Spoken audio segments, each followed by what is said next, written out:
दोस्तों आज हम जिस फिल्म के बारे में बात करने जा रहे हैं वो फिल्म कई लोगों को कई बार देखने के बाद भी समझ नहीं आती।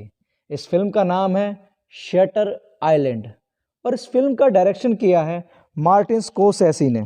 कहानी की शुरुआत होती है सन 1954 से, जहां यूएस मार्शल टेडी डैनियल और उसका पार्टनर चक शटर आइलैंड पर जा रहे होते हैं। इस आइलैंड पर एक एशक्लिफ नाम का हॉस्पिटल भी होता है जहां पर मेंटल क्रिमिनलों को रखा जाता है। यहाँ आकर ये दोनों डॉक्टर कोली से मिलते हैं जो यहाँ पर पागल पेशेंट्स का इलाज करते हैं। दरअसल ये दोनों यहाँ पर रिचल सोलांडो के केस की इन्वेस्टिगेशन करने आए हैं, जो कि यहाँ के हॉस्पिटल में एक पागल मरीज है और जिस पर अपने 3 बच्चों को पानी में डुबाकर मार देने का आरोप भी है, और वो अब अचानक से अपने कमरे से गायब हो गई है।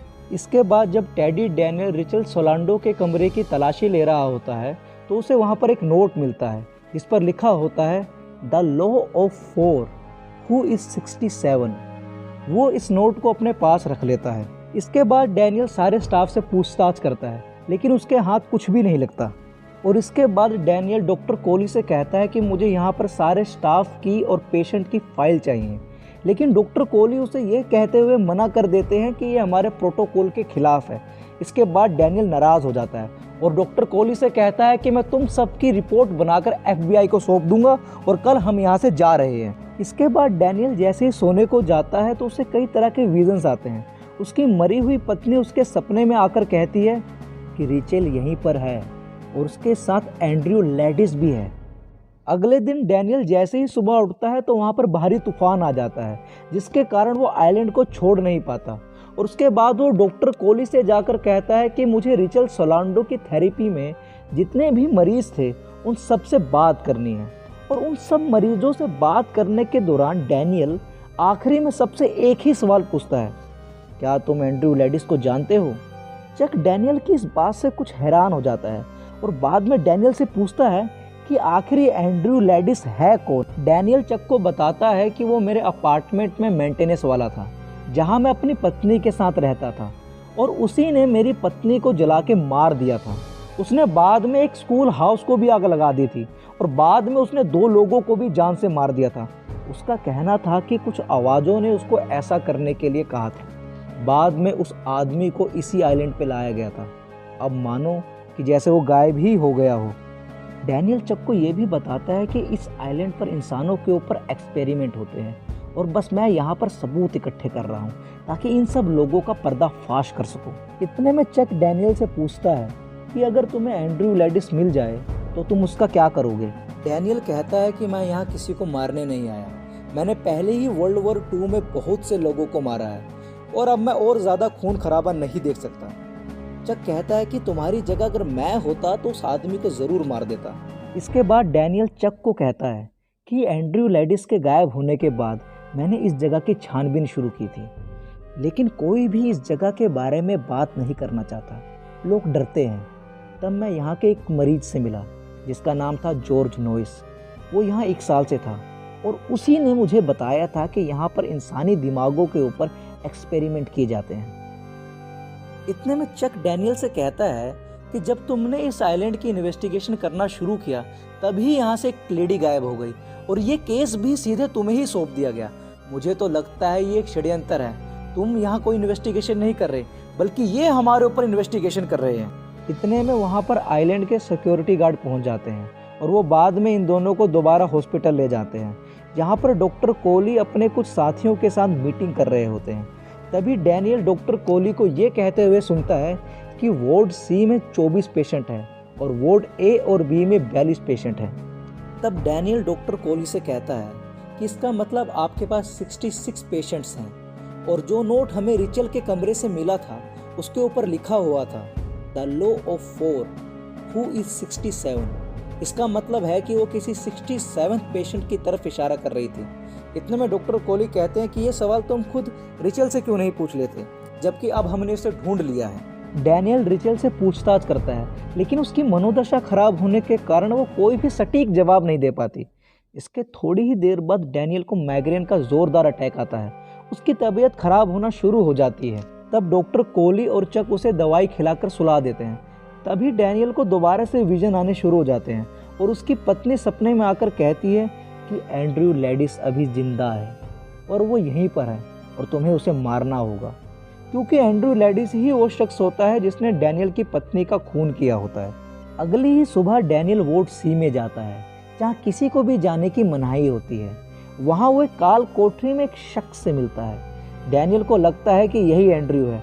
वो उसे कहता है कि मुझे अपना चेहरा दिखाओ, और जैसे ही वो अपना चेहरा दिखाता है तो वो एंड्रयू लैडिस नहीं होता, वो होता है जॉर्ज नोइस, जिसने डैनियल को इस जगह के बारे में बताया होता है कि इस जगह पर इंसानी दिमागों के ऊपर एक्सपेरिमेंट किए जाते हैं। उसके चेहरे पे बहुत से घाव होते हैं। डैनियल उससे पूछता है कि ये सब किसने किया। जॉर्ज कहता है ये सब तुम्हारी वजह से हुआ है, ये तुम्हारी ही गलती है। तुम्हें क्या लगता है कि तुम यहाँ इन्वेस्टिगेशन कर रहे हो? ये सब एक चाल है और अब तुम यहाँ फंस चुके हो और अब तुम यहाँ से कभी भी बाहर नहीं निकल पाओगे। और ये लोग अब मुझे लाइट हाउस ले जाएंगे और वहाँ ले जाकर मेरे दिमाग को काट देंगे। दरअसल लाइट हाउस इस जगह की सबसे महफूज जगह होती है, जहाँ पर किसी को भी जाने की इजाज़त नहीं होती। इसके बाद जॉर्ज कहता है कि तुम्हें एंड्रयू लैडिस और सच में से किसी एक को ही चुनना होगा, नहीं तो तुम इस जंग को हार जाओगे। इसके बाद वहाँ पर चक आ जाता है और वो डैनियल से कहता है कि डॉक्टर कोली सीधे यहीं आ रहे हैं, तुम्हें यहाँ से जल्द निकलना होगा। इसके बाद डैनियल लाइट हाउस के लिए निकलता है। चक उसे कहता है कि आगे अंधेरा होने वाला है और हम लोग आगे नहीं जा सकते। चक डैनियल को छोड़कर ही आगे निकल जाता है, लेकिन वो लाइट हाउस तक पहुंच नहीं पाता और जैसे ही वापस आता है तो चक वहां पर नहीं होता जहां पर उसने चक को छोड़ा होता है। जैसे ही डैनियल चट्टान के नीचे देखता है तो उसे वहां पर चक की लाश दिखाई देती है और जैसे ही वो लाश के पास पहुंचता है तो पानी के बहाव के कारण चक की लाश वहां से गायब हो जाती है। तभी डैनियल की नज़र सामने वाली गुफा पे पड़ती है, जहाँ से रोशनी आ रही होती है, और जैसे ही वो उस गुफा के अंदर जाता है तो उसे वहाँ पर एक लेडी मिलती है। डैनियल लेडी से कहता है, ज़रूर तुम रिचल सोलांडो होगी। वो कहती है, हाँ मैं ही रिचल सोलांडो हूँ।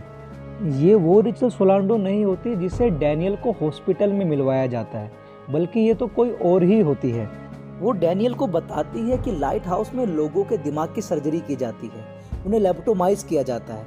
इस प्रक्रिया में इंसान अपनी सारी पुरानी यादों, भावनाओं को खो देता है। मैंने इसके खिलाफ आवाज़ उठाई थी, लेकिन इन लोगों ने मुझे पागल करार दे दिया, लेकिन मैं पागल नहीं हूँ। अगले दिन रिचल डैनियल से कहती है कि अब तुम्हें यहाँ से जाना होगा, और डैनियल जाते हुए रिचल से एक सवाल पूछता है, क्या तुमने मेरे दोस्त चक को देखा है? रिचल कहती है कि तुम्हारा यहाँ पर कोई दोस्त था ही नहीं। इसके बाद डैनियल सीधे हॉस्पिटल में पहुँच जाता है और वहाँ डॉक्टर कोली से मिलता है और उनसे पूछता है कि मेरा पार्टनर चक कहाँ पर है।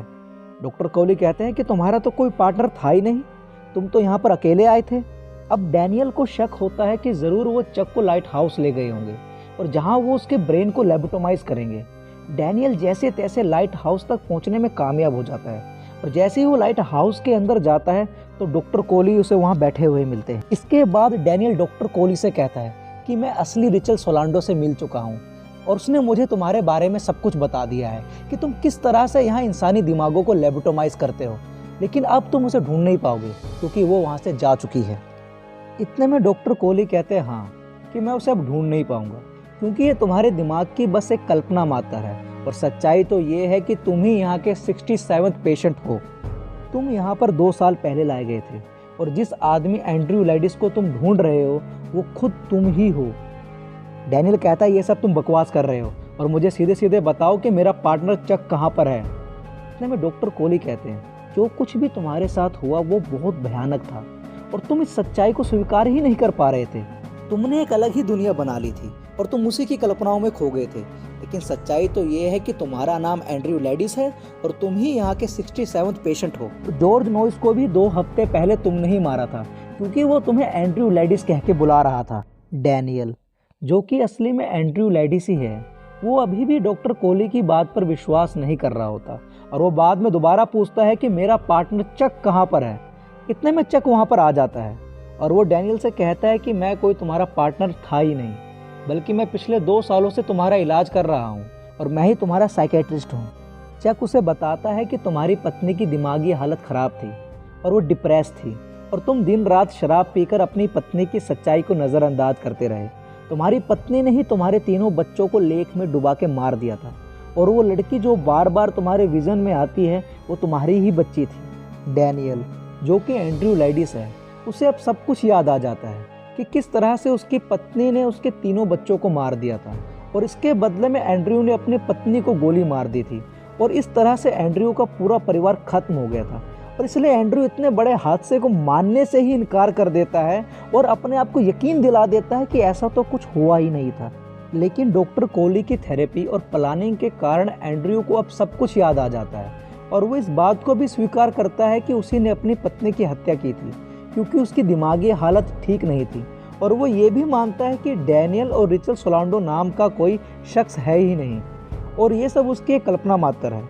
इसके बाद डॉक्टर कोली उसे कहते हैं कि तुमने 9 महीने पहले भी इन सब बातों को स्वीकार किया था, लेकिन तुम चीज़ों को रीसेट करते हो।